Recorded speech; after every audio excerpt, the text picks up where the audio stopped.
dias, eu gostaria de só ressaltar a questão de que nesses 20 anos a gente realmente deve ter, e graças, sobretudo, não só os pesquisadores, mas a família Guimarães, que lutou, e eu me lembro daquele começo, não foi fácil, manter essa porta aberta, muita coisa aconteceu para que ela estivesse aqui hoje, para que vocês estivessem aqui hoje. Eu participei só de uma parte, mas tem amigos aqui que talvez possam falar com mais propriedade, ou até ela mesma, de tudo que ela passou para manter essa porta aberta e resgate dessa memória, da visibilidade. Mas ainda há muito a ser feito. Milhares de pessoas ainda não conhecem o cemitério de Pretos Novos. Muitos dos meus alunos na Universidade Federal não conhecem os Pretos Novos. Nas escolas secundárias, nas escolas fundamentais, os Pretos Novos ainda não chegaram no livro didático. Muitas pessoas se assustam ainda quando descobrem que aqui no centro do Rio de Janeiro, da Corte, havia um cemitério que simplesmente, apesar de cemitério, que nós estamos falando aqui do solo sagrado, os corpos não eram sepultados. Vocês sabem que só existe morte quando se encontra o corpo. Hoje, milhares de famílias e mães, milhares de mães, nesse momento, centenas de mães estão chorando porque não conseguem sepultar o seu filho, não conseguem sepultar a sua filha, simplesmente porque não existe corpo. Não existe corpo, é um desaparecimento. Esses escravos, essas pessoas que foram escravizadas são sepultadas aqui, seus corpos foram jogados, empulhados, queimados, depois desarticulados, separados, triturados, moídos e empulhados novamente. E naquele momento que a gente estava pesquisando, é claro que eu não descobri isso, tinha muita gente antes de mim que já estava levantando esses dados, mas a gente ficava se perguntando, será que é isso mesmo? A fonte está indicando que é isso que acontece quando chove, isso aqui enche d'água, que os corpos ficam insepultos, que os moradores não aguentam mais, que as pessoas reclamam do mau cheiro. Será que é isso mesmo? Será que isso é real? Qual era a organização? Será que tinha algum tipo de organização espacial? Até que a pesquisa arqueológica do Reinaldo, que vocês podem ver aqui do lado, demonstrou que os livros históricos, o que as fontes históricas diziam. Os corpos não eram sepultados, não havia nenhum tipo de organização espacial, não havia nenhum tipo de hierarquia, não existia nenhum tipo de respeito na hora da morte. Esse cemitério é o único cemitério que nós temos, no que nós podemos afirmar com certeza que as pessoas que estão sepultadas aqui são escravos, são pessoas recém-chegadas já. É claro que existem centenas de cemitérios espalhados pelo Brasil, principalmente nas fazendas. O problema é que você, ao encontrar um cemitério, hoje nas fazendas, você não tem como dimensionar se exatamente aquele esqueleto, aquela ossada que está sendo examinada é realmente de um escravo. Porque poderia ser que um cemitério, geralmente se sepultavam também pobres e brancos pobres, e escravos e ex-escravos. Aí na Santa Casa nós temos esse cemitério, aí nós temos brancos pobres sepultados junto com escravos e ex-escravos. Mas onde vocês estão pisando nesse momento, não há nenhum branco sepultado. Onde vocês estão pisando nesse momento, não há nenhum escravo liberto sepultado.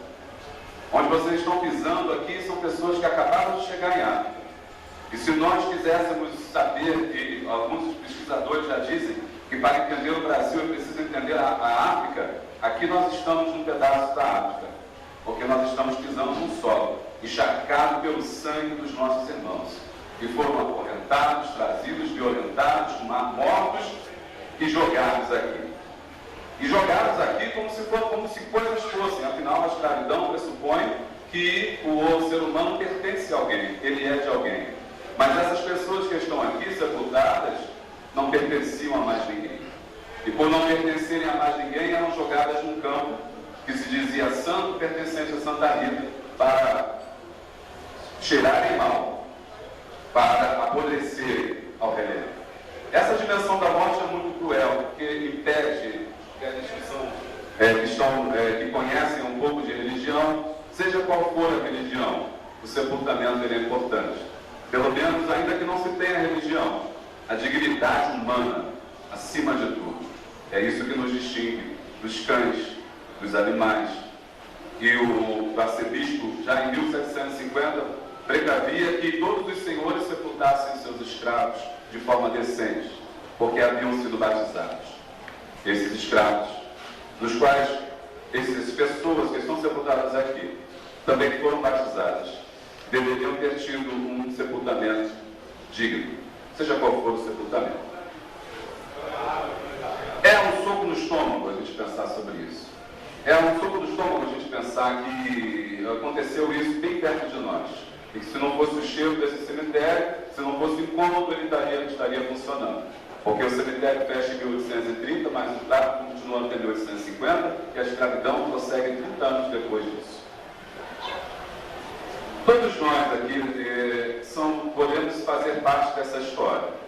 A Flor da Terra, o livro que nós tiramos do texto que o intendente, ao passar aqui em 1820, mediante as reclamações dos moradores, vai dizer: eu vi o cemitério, ele não tem